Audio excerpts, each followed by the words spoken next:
Hey there, this is Jexy with the Systems Alliance, and in this video, we're going to go ahead and take a look at this weekend's box office, where Aquaman finishes #1 yet again, and becomes the #1 movie of all time, even after adjusting for inflation in the DCEU.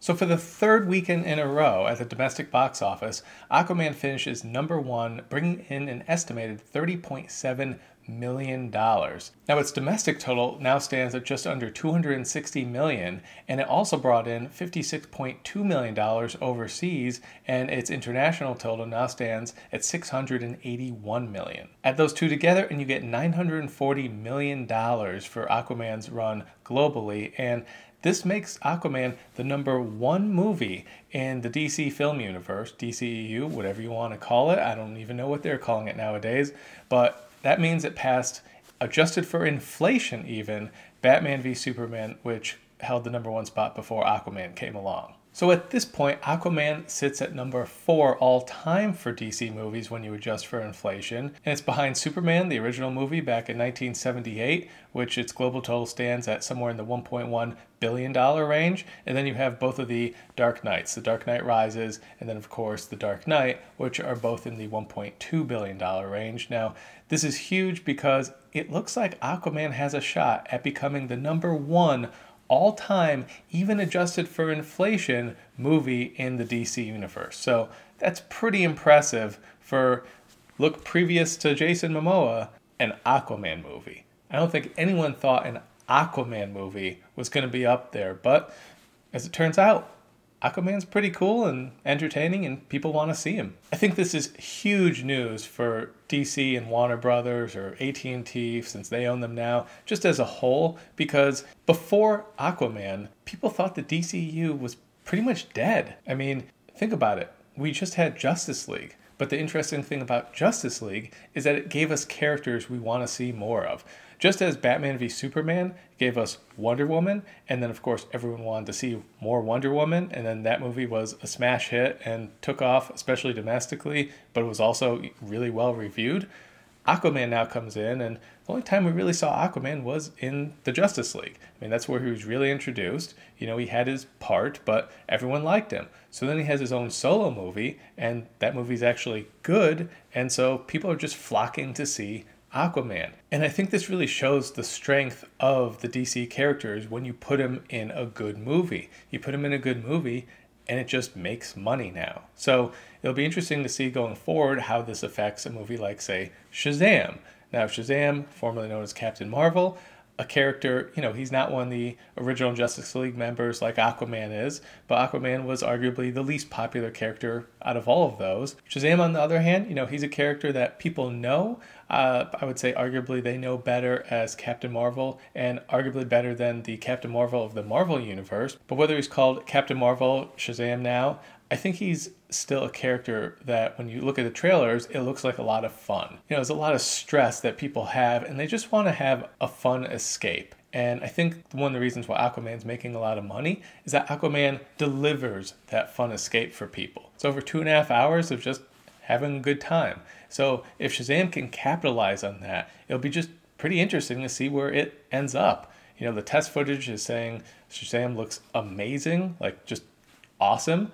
And obviously the character is crazy powerful, so you can do a lot of cool stuff with him. So we'll just have to see how that one does. And then of course we have the Joker movie, then Wonder Woman 84, and then of course Birds of Prey. So there's a lot of stuff coming up. We're not sure how it all fits in, but Aquaman, I think, is definitely holding it down for DC right now. And between that and Wonder Woman, I think people overall have a pretty positive sentiment about the movies, almost wiping away what Justice League did, since that was easily the least successful movie in the franchise.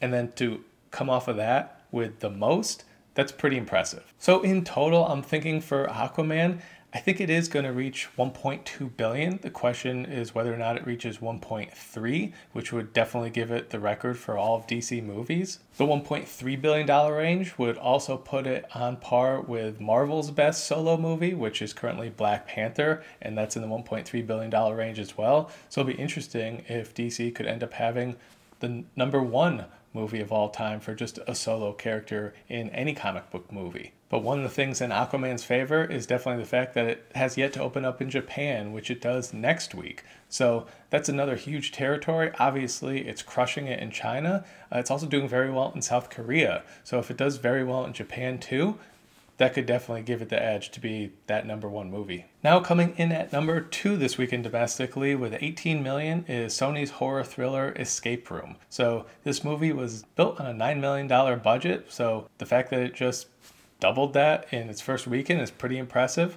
It wasn't expected to do this well, so the fact that it finished #2 and only #2 to a juggernaut like Aquaman, I think Sony's pretty happy with that. So we'll have to see where this one goes, if it has legs or not. Cinema score is kind of low, but you never know with these type of movies. Now coming in third with 15.77 million, dropping 44%, which is definitely more than Disney wanted it to, because they're really hoping for good legs, and a drop of 44% when you already had a small opening is not really showing those good legs, is Mary Poppins Returns. Now, Mary Poppins Returns, obviously a very family-friendly film, something that did hold up very well during the holidays.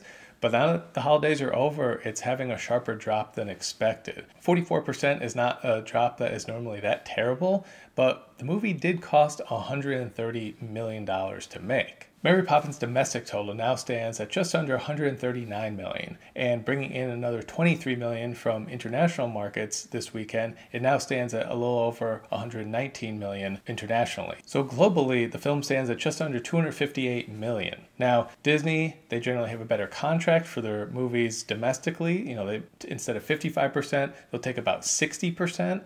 But internationally, that number is generally lower for everyone across the board. You know, even in a place like China, they might only get like 30%. So it's really interesting to see this movie not quite yet breaking even, because what you have to factor in is the marketing budget. And once you factor in that marketing budget, Mary Poppins is losing money right now, something that I don't think a lot of people thought it would do. Obviously, still has plenty of time left out there, you know, to make more money domestically and still open up in a couple more territories internationally. But this movie might be kind of a flop for Disney. You know, if it continues this drop, it might barely make any money for them. It might have to rely on DVDs, Blu-rays, digital to actually turn a profit. And speaking of movies that would like to see more of a return, finishing in at #4 this weekend is Spider-Man Into the Spider-Verse. Spider-Man only dropped just under 31% and it brought in 13 million, so its total now stands at just under 134 million domestic. Spider-Man also brought in 11.7 million internationally, and that total now stands at 141 million. Total, it's at 275 million for its global run, and with a budget of 90 million, it seems like it might be able to turn a profit. Obviously, you have to factor in, once again, the cost to market, so it might be close to maybe breaking even right now, depending on how much money they put into that. But given how well the movie is reviewed, I think they were hoping to make a little bit more money. But as I said in a previous video, I think people just want their live action Spider-Man. The cartoon version, great, but if you're going to spend $90 million on a cartoon and it's not a Pixar movie or something like that from Disney that's going to be a big hit, or, you know, the Minions or something like that, I mean, it is a pretty big risk considering the market already has a Spider-Man. Now coming in 5th is Bumblebee. So Bumblebee is now being passed by Spider-Man, even though it came out a week after Spider-Man, and it's pretty interesting to see this movie and what it's doing at the box office. It did drop 39%, which isn't a bunch, but it also started from a really low total to begin with, and the movie cost $135 million. Now its domestic total stands at 97 million, but its international total was definitely helped out this weekend. It pulled in $59.4 million from overseas markets, and that total now stands at 192 million. So globally, it's at 289 million, which once you factor in the marketing budget, yes, it's still losing money right now, and maybe it can turn a profit. The thing is, if most of its money is coming in from overseas, it may not actually turn that profit that they want to. As I just mentioned before, they get less money from overseas, so this movie, I don't know if it's going to break even or not, which once again is crazy to think about for a movie in the Transformers universe. The movie probably should have been called Transformers Bumblebee. And then someone looks in the paper, oh, okay, Transformers, I know that. Then they see the reviews next to it in the 90s, put them together, you might have made a lot more money. But by calling it Bumblebee, whether people just read the headlines, whatever it is, they may not even know it's a Transformers movie. But really, I think the problem is that they burned their bridges with the audience with the previous Transformers movies because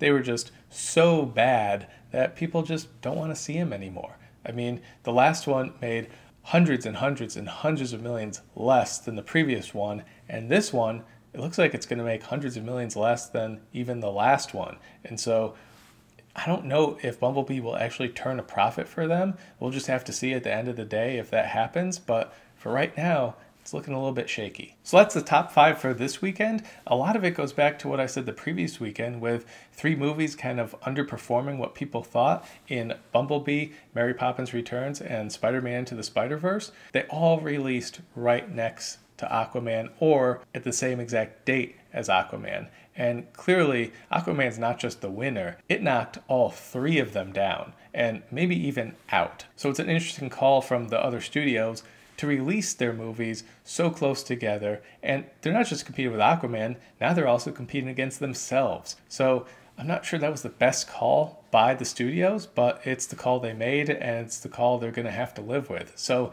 let me know your thoughts about all of this down in the comment section below. Do you think that Aquaman will become the #1 DC movie of all time? Do you think it can pass Black Panther to be the #1 movie for any solo superhero of all time? And once again, we are adjusting for inflation here. That'd be pretty impressive, but can it actually get there? It's definitely going to be close because I think I have a hard time seeing Aquaman hit 1.4 billion, which would easily break the record. So I'm thinking should hit 1.2, so maybe somewhere in the 1.3, but you let me know what you think about that. What do you think of Escape Room sliding in there into second place? I mean, did you see that coming? Because personally, I didn't, but let me know your thoughts on that. And of course, let me know your thoughts on Mary Poppins Returns, Spider-Man Into the Spider-Verse, and Bumblebee, whether or not they can actually turn a profit for their studios, and why do you think they were flops, or do you agree the studios made a mistake by releasing them too close together? Let me know down in the comment section below.